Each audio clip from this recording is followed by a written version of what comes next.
Hello students, in this lecture let's learn with a second law of thermodynamics. Before we understand what is second law of thermodynamics, what is very important is why we are learning this second law of thermodynamics. That is more important. There is very nice book written by Simon Sinek, yes, and he says that our why should be very clear. The book name is Start with Why. Okay, so why we are learning a second law of thermodynamics? Because first law of thermodynamics, that is law of conservation of law of conservation of energy, had some limitations. Like first law of thermodynamics had some limitations. So I will write limitations of first law of thermodynamics. See, first law of thermodynamics did not tell about the feasibility of the process. It did not tell about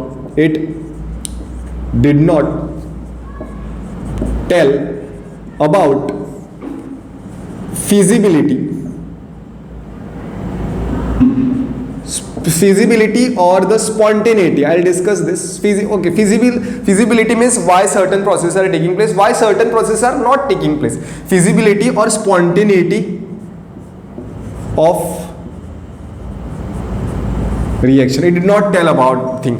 And the second is the extent of the reaction. It did not tell about extent of the reaction. Extent of reaction. See, according to the first law of thermodynamics, that is law of conservation of energy, it says that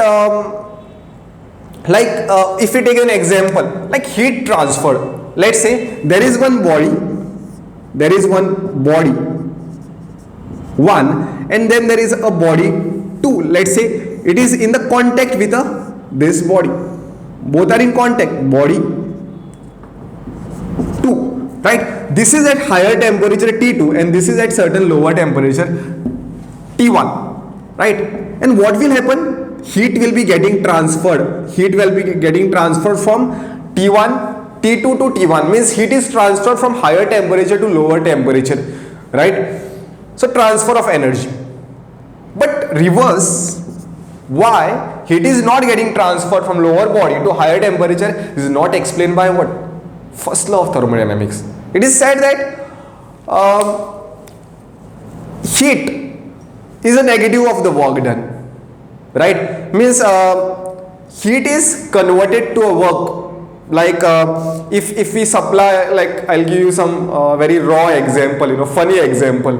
It is like if I rub my hands like this, a heat will be generated, right? A heat will be generated, means I am doing a work and it is getting converted to form of heat, right? But if I keep my hand like this and supply a heat, like I keep the candle over here and I supply a heat, okay, then will I do a work? No, the reverse process is not possible, right? So for that reason, for us to understand a feasibility of certain processes, a heat is second law of thermodynamics is important.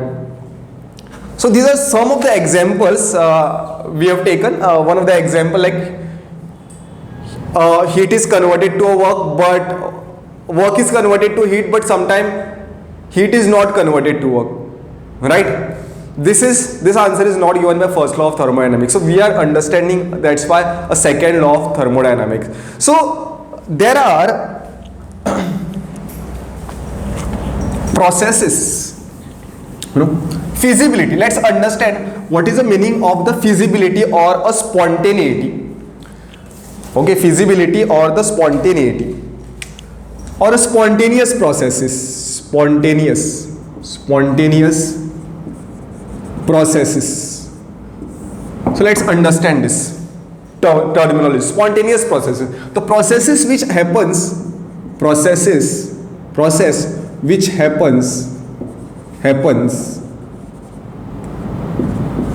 on its own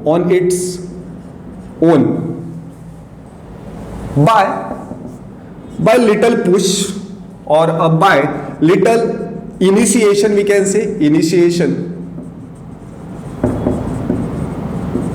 Okay, this is by little initiation or by its own, it is happening on its own. or at given condition of temperature and pressure. This is what the spontaneous process is. Like if you want to understand a spontaneous process, then melting of ice, you know, this is solid, this is getting converted to liquid, this is spontaneous. Spontaneous means what? Is it spontaneous at all the temperatures? No, this is possible at a room temperature certain higher than let's say 0 degree Celsius, higher than a 0 degree Celsius, or at room temperature. At room temperature, this is spontaneous process, right? This is going to take place. But at room temperature, reverse is possible? No, right? So reverse is non-spontaneous, isn't it? Then there is a reaction like a hydrogen and oxygen giving you water, right? So to form this reaction, we require a electric spark. Okay, we require this, and what we get is a H2O in this. It is initiated by this. Initiated, but means you don't have to supply electric spark throughout the reaction. It is just initiated. Like you want to burn something, when you want to burn dry waste, what do? You just initiate the process with a matchstick, right? Then the process happens on its own. That is what the spontaneity means. It is not that to burn a whole heap of a dry waste, papers or a plastic or something. You shouldn't burn plastic, but just giving an example. We don't supply a fire continuously, right? We just initiate the process. So that is what the spontaneous is. Like for example is like a example of the spontaneity. Let's say there is a slope like this, and there is a ball over here. There is a ball over here, right? If you want to get this ball down, what you will do? You will give a little push. Means once the ball is here, it will go on its own. Means it is spontaneous. But if you think of the opposite, means ball is here, you give a little push, where the ball will go? It may come here. You give a little push, it will come here. You give a little push, it will come over here. You give a little push, it will come over here. Means throughout the process you need to give a push. So ball which is from the lower, when you take it on the top, you require a continuous. This is non-spontaneous. And this is spontaneous. Okay, so we are going to learn why we are learning is that we are going to learn when the reaction will be spontaneous, what are the conditions for the spontaneity of the reaction. Okay, so that we are going to learn over here. Now coming to the second law of thermodynamics, there are many statements which can be framed for a second law of thermodynamics. So I'll write few of the statements over here for the second law of thermodynamics. Then we'll move on to the equations of the second law of thermodynamics. So there is a first statement of the second law of thermodynamics are all the irreversible processes, all spontaneous processes are reversible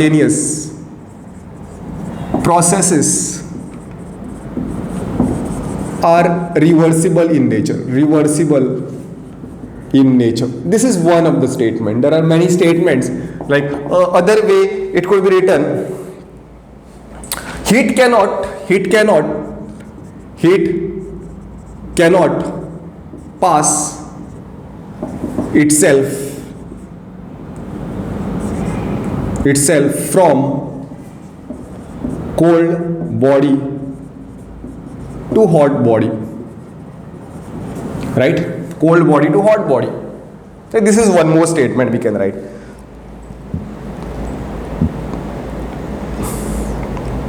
Then entropy of the universe is always increasing, right? Now what is entropy? I'll discuss this later. Entropy of universe always increasing. There are more statements. So these are the sum of the things which could be stated with respect to the second law of thermodynamics.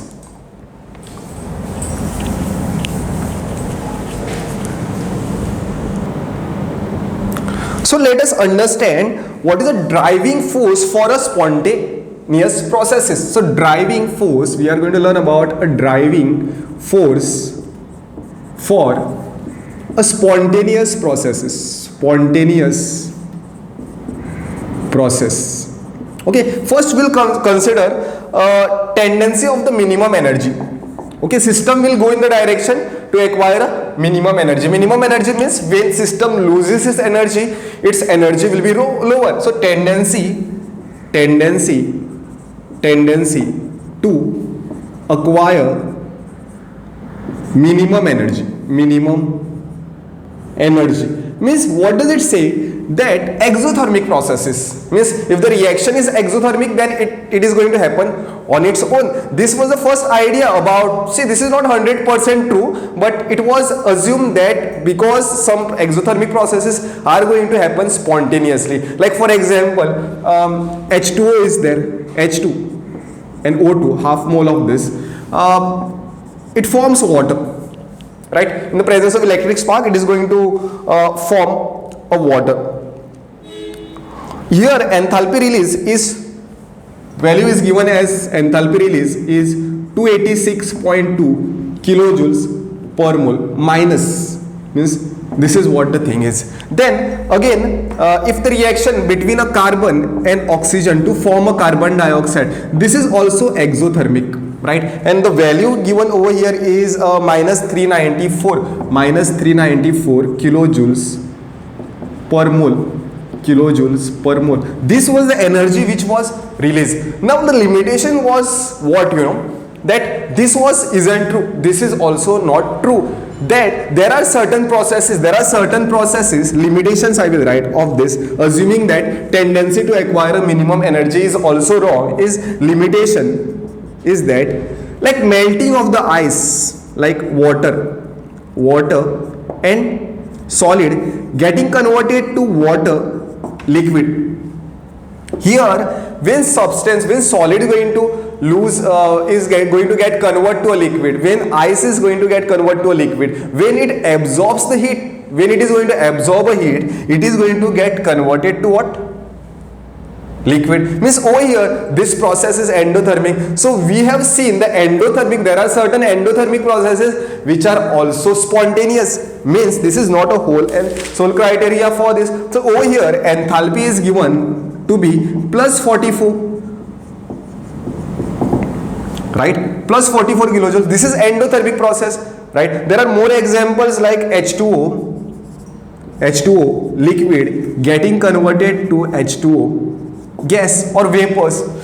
Here also this absorbs energy, and how much is that? Delta H is equal to 5.86 kilojoules per mole. See, these values you don't have to by heart. This is real values I have taken from book.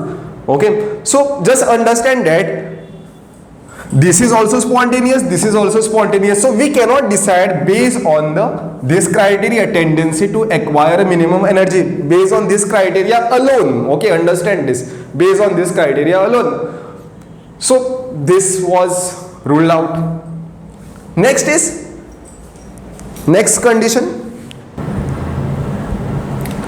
Second condition which was assumed was a tendency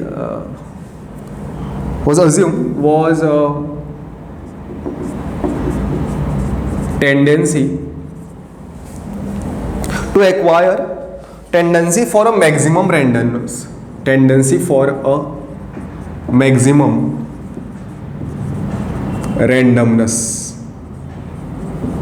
Okay, reaction will proceed in that direction where the randomness is more. For example, if I give you there is a setup like this. There is a gas A into this, and there is a gas B into other container. Okay, both these are connected. There is a valve in between. There is a gas A over here. There is a gas A over here. Okay, there is a gas B over here. As soon as I remove this valve, what will happen? The intermixing of the gas is going to happen. Means the new situation will be what? New situation will be this way.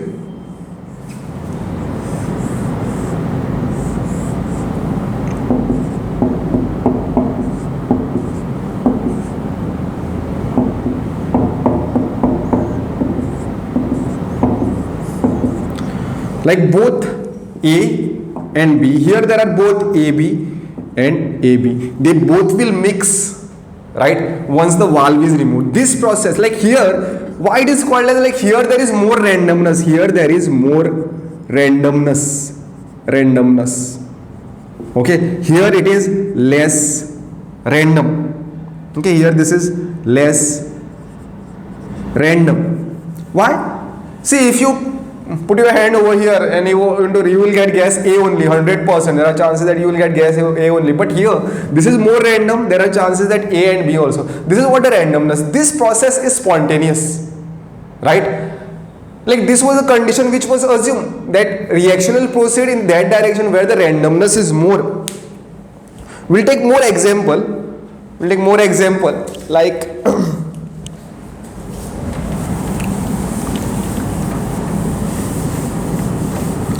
evaporation, right? If there is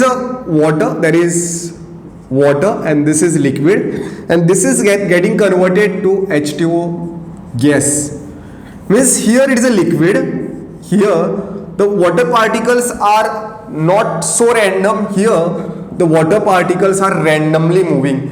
The randomness is more in the case of gas. See, randomness means here these particles are more free to move, freedom is more, here the particle has less freedom. So randomness is more in the liquid. So this was the thing. It is also said that a reaction in which the randomness is more, in that direction the reaction is going to proceed. But this failed, you know. If this was true, then liquefaction wouldn't have taken place. If this was the criteria, this was the only criteria, you know, then liquefaction of the gases wouldn't have taken place. So limitation is that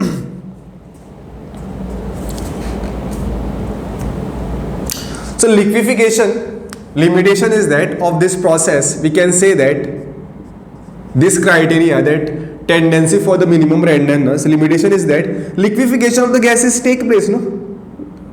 If H2O gas is there, it can be condensed to what? Liquid. This is more random, this is less random. This process also happens, right? Because of which this was not a sole criteria. So from this we introduce a new term called as a entropy. Okay, entropy is a degree, new state function. From here we are going to introduce, which is called as a entropy. Okay, we are going to learn about the randomness of a reaction, in which direction the randomness is going to proceed in depth. Okay, but randomness is not the whole criteria for deciding the spontaneity of the reaction. We'll come to that. So whole second law of thermodynamics is based totally on a randomness or the new state function called as a entropy of the reaction. Entropy. Okay, entropy is what? By definition it is degree of measure of randomness. It is degree of measure of a randomness. That is what the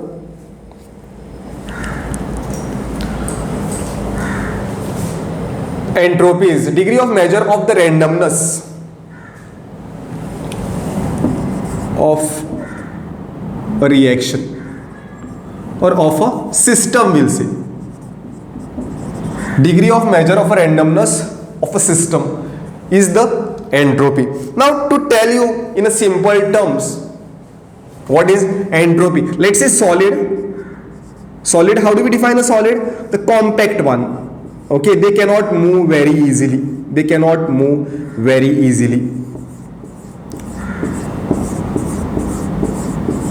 right? Liquid, there is a liquid, let's say it is into a container, means this particles of the liquid, they can move, but force of attraction is little less compared to that of the solid. And for the gases, gas particles are random. So what we can say, that if you consider a randomness, then gases has a maximum randomness and solid has a less randomness. So entropy entropy order would be this way. Entropy order will be decreasing order. Then gases are the which has the maximum entropy, then liquid, and least is for the solid. Degree of the randomness.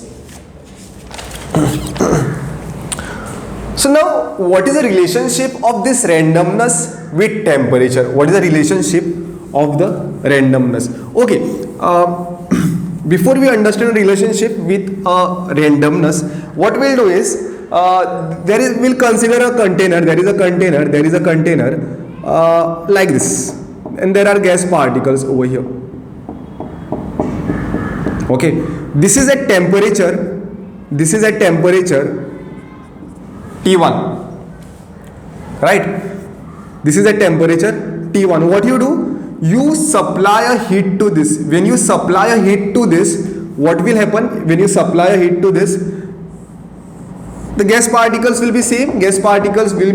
What will happen? The molecular motions of the particles are going to increase, right? The speed of the particle is going to increase, and now the temperature will be T2.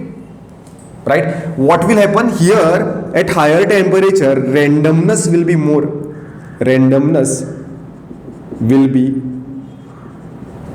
Here, randomness is comparatively less.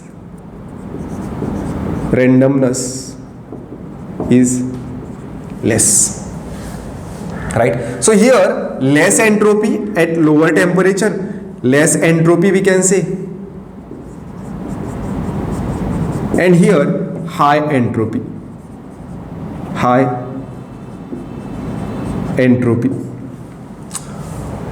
So we'll take some of the examples, some of the reactions.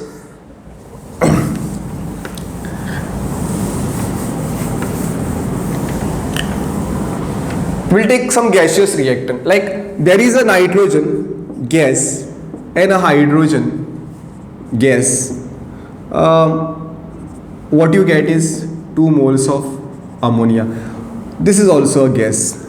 So what has happened over here? Entropy has increased or decreased. The thing is that here there is 1 mole and here there is 4 moles. So 4 moles in a gaseous reactant, and here there are just 2 moles in a product. So what has happened? That entropy, there is a decrease in the entropy. That is what we are going to say over here, right? This is also the way of understanding entropy, the number of the gaseous mole form or number of moles formed. Okay, so we can say that, let's say carbon solid and oxygen gas. This is going to give you a carbon dioxide gas. So what has happened over here? There are 2 moles getting converted to what? 1 mole. So entropy has decreased over here, right?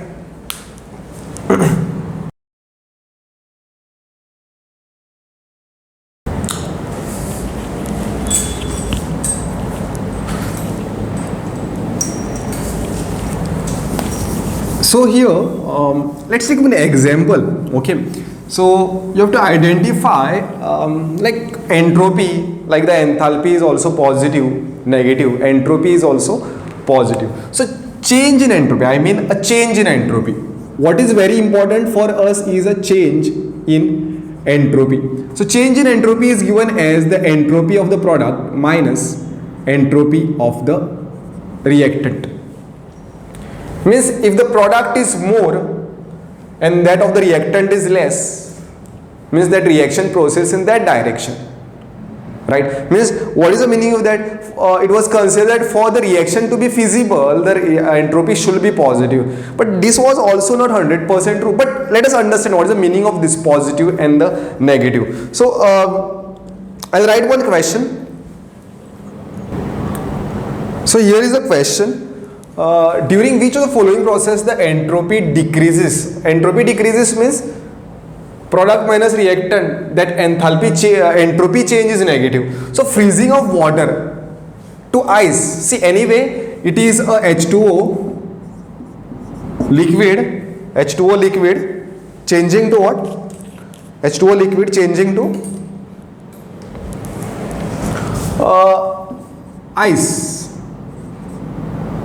solid, right? So liquid solid has a less randomness, entropy is less for the solid. So product is a solid over here, product minus reactant. So over here enthalpy is negative, right? For this entropy, entropy is negative, means delta S is negative. Okay, freezing, again this is the same, freezing of water at minus 10 degrees Celsius. At minus 10 degrees Celsius more freezing is happening, means at minus 10 degrees Celsius what we will write? H2O solid. Anyway at minus 10 degrees Celsius it is a water, no, it is getting converted to water only, but here it is more freezed. Between solids also, one which is at a minus 1 degree Celsius and another is at minus 10 degrees Celsius. Minus 10 degrees Celsius it is more freezed, right? So solid to solid only it is, but here also delta S is negative. This solid is less random compared to this solid, that is what it means. Over here it is 2 moles, right? Here 2 moles of gas, earlier it was what, 3 plus 1, right? So for this entropy is what we can say is that 2 minus 4, again it is a negative, right? 2 minus 1 plus 3, which is equal to minus 4, which is equal to minus 2. This is also a negative. Number of moles, entropy is not 2, I am just taking the values of the number of moles. So that is how we can find it is negative. Adsorption of carbon dioxide on lead, right? There is a lead plate, let's say there is a lead surface, this is a lead surface and carbon dioxide gas is there, this is randomly moving on a here, but when you get a lead plate over here, what will happen? This carbon dioxide gas will settle down, on this plate. What will happen? Their movement will be hindered. When the movement is hindered, the entropy is less, so this is also negative. Last is dissolution of the NaCl in water. See, when you put a NaCl in water, what happens? When NaCl is a solid, it is less random. When NaCl is solid, they cannot move, or we can say this is just one molecule. But when you put it into a water, what you get? You get a Na plus aqueous and a Cl minus aqueous. We can define over here that one molecule is getting converted to two molecules. This is one reason for the increase in entropy, means entropy is positive over here. And other reason is that they were not free to move. Here they are more free to move. The movement is more, so entropy is more. So here this is the answers will be A, B, C, D and E. A, B, C, D and E.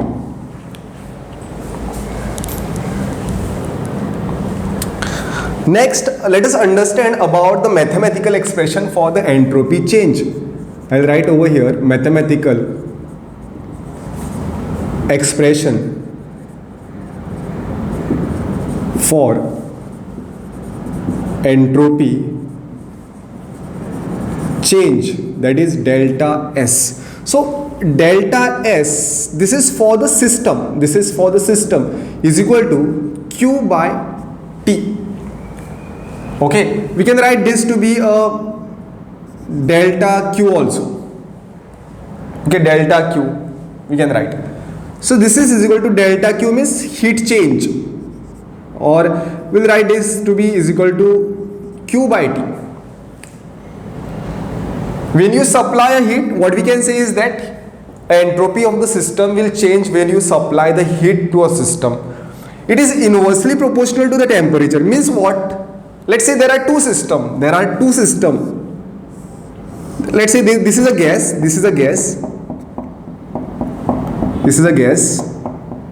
which is at certain temperature, lower temperature, I'll say 40 degrees Celsius. And there is another same gas. Let's consider the same gas, same amount of the gas. The amount is also same in both the container of the gas, and this is at something 80 degrees Celsius. Okay, you supply a Q amount of the heat to this. And you also supply a Q amount of the heat to this. Right? Here the system, the system which is at lower temperature, will show more randomness, means more entropy change. Okay, the difference in the randomness will be more where the temperature is less. And when means after the supplying the heat, you are supplying the same amount of the heat. You are supplying the same amount of the heat. Let's say when you supply a Q amount of the heat, let's say Q means you supply a Q is equal to 10 joules, and here also you are supplying a Q is equal to 10 joules. So here entropy will be is equal to what? 10 divided by 40 according to the formula. Q is equal to 10 by 40. So here will be what?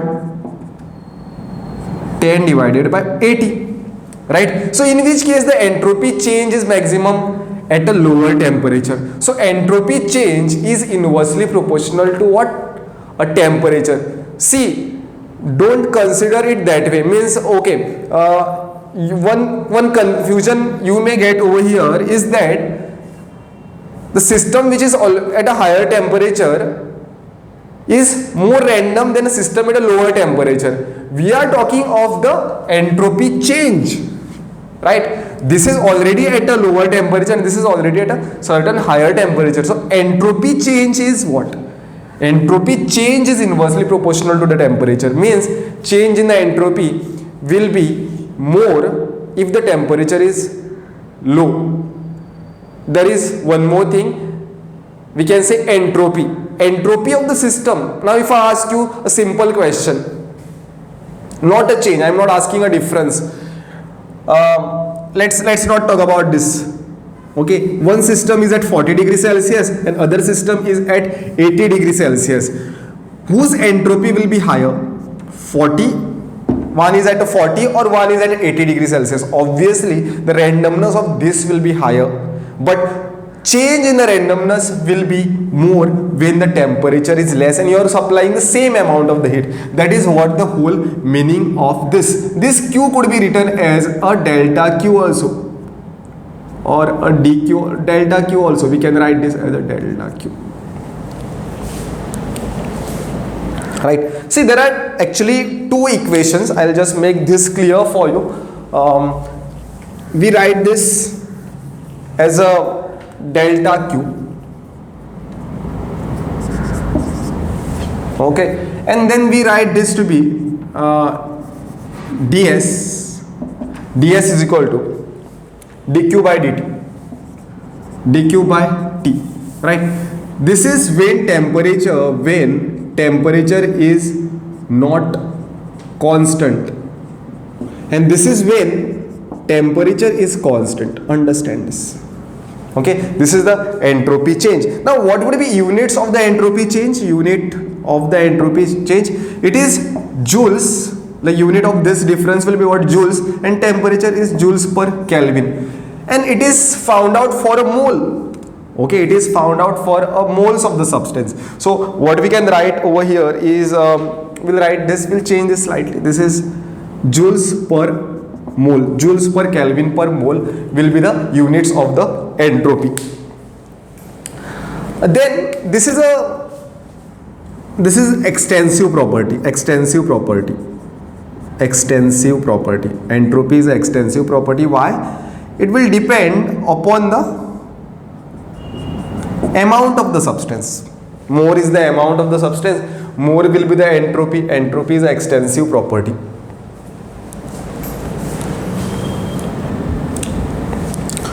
So let us understand delta S for one is for the isolated system and other is non-isolated system. Let's understand this. So I'll write over here isolated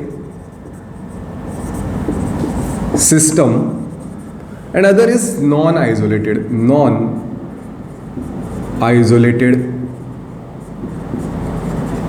system. Isolated system and non-isolated system. See, for the isolated system, what is the isolated system? Where there is no transfer of the heat. Isolated system is there is no transfer of heat. Means delta S system, that is what is going to vary, right? Delta S system will be is equal to what? I will write this is equal to a heat transfer, a dq you can also write, dq also you can write, or a delta Q will write delta Q by T. right? What you would say for this? There is no transfer of the heat, or we'll write this dq or a q also. Q will also work over here. There is no transfer of the heat, right? If the system is isolated, so heat is not getting transferred. Means what? Entropy of the system is 0, right? This entropy of the system, this is not always true. This is not always true for isolated system. Why? For isolated system.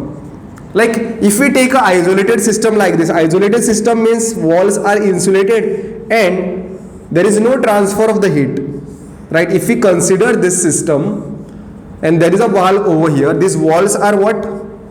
Adiabatic walls. Adiabatic walls. This is the gas. There are two types of gas. There is another gas, right? In the other container, walls are adiabatic, but you remove this wall, once you open this wall, what will happen? The intermixing of the gas is going to happen. Means once you open this wall, what will happen is that intermixing of this is going to happen.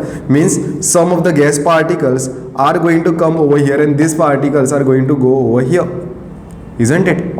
So intermixing of the gas particle is taking place. Although it is isolated, what is happening? The process is happening on its own and the randomness in both the things are increasing. So this equation delta S system is equal to Q by T has no meaning,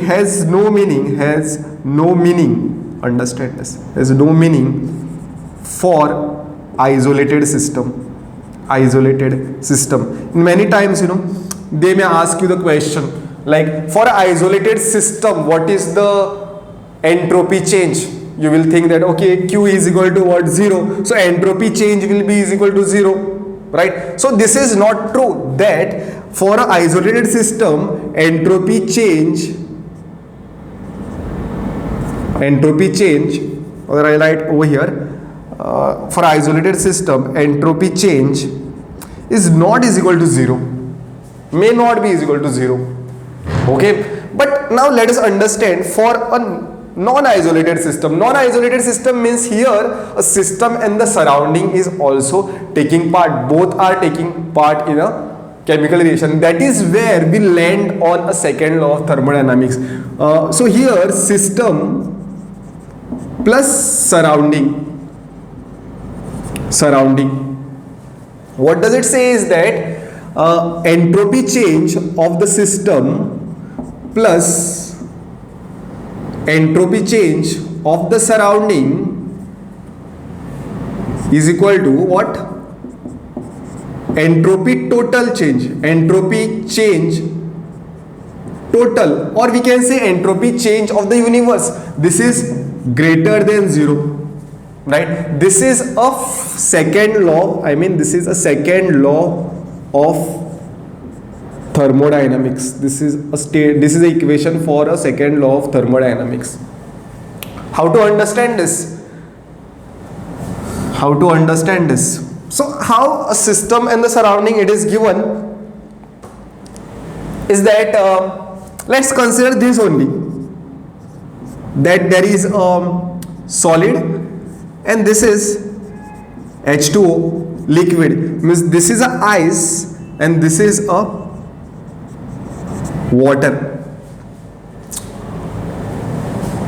right?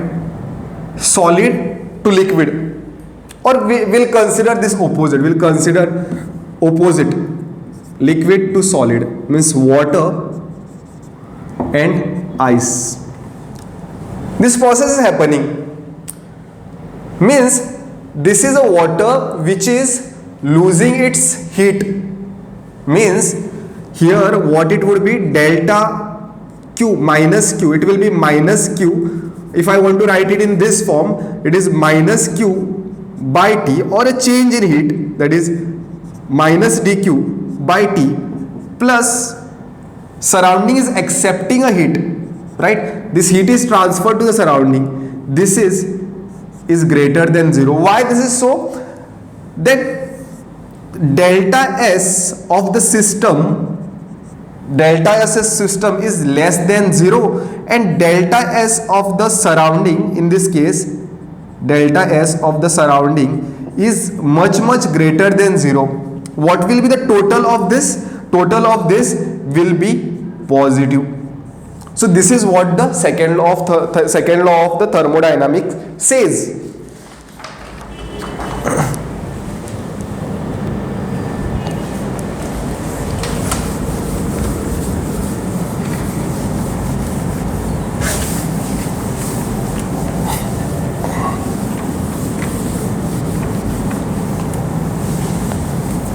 Let us understand the entropy change for the different processes. Entropy change for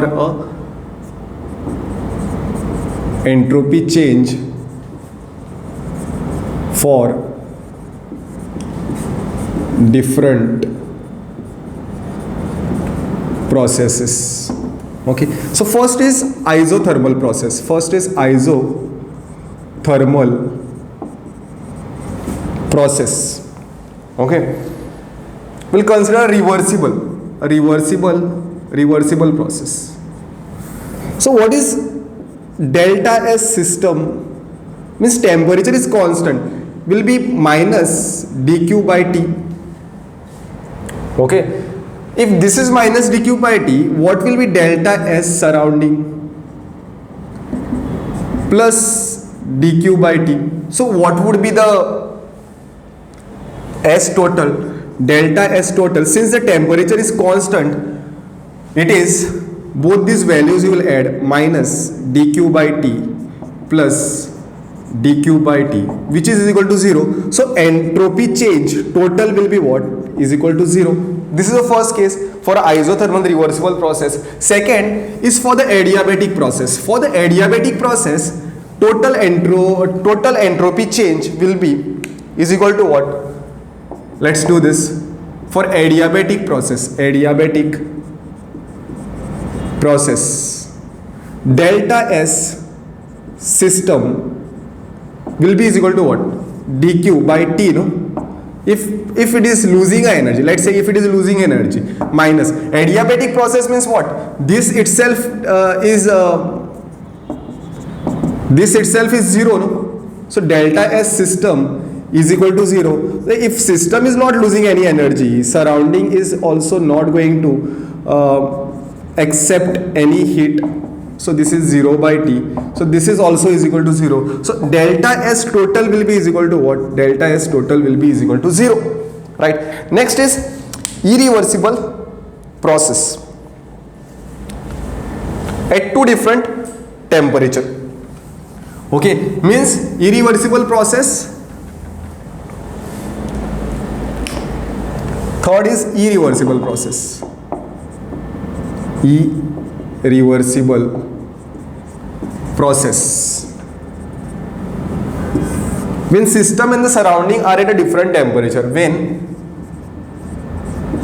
system and surrounding are at different temperature. Let's say this is a system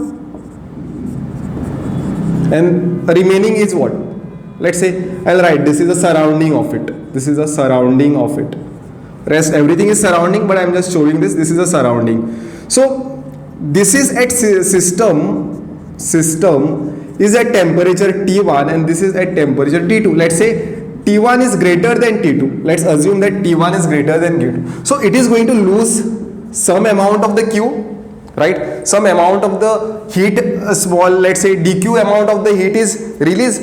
So what do we write over here? Delta S system to be minus dq by T1. This is at temperature T1. And what about that? That same amount of the heat will be absorbed by the surrounding. So over here it will be what? Plus dq by T2. So what is this? Delta S system plus delta S surrounding will be is equal to minus dq by T1 plus dq by T2. If I take a common, so I'll write this thing system plus surrounding. To to B is equal to total, right? I'll write over here delta S total or universe is equal to, I'll take a dq common over here. What I write is 1 by minus 1 by T1 plus 1 by T2. Therefore dq is equal to what? 1 by T2 minus 1 by T1, right? So what is this? dq is T1 minus T2 by T1 into T2. So this is greater than 0 because T1 is positive, no? T1 is higher, no? So this value is positive. That's why the entropy change of the whole system plus surrounding will be greater than 0. Okay, when the systems and the surrounding are at a different temperature, will be greater than is equal to 0.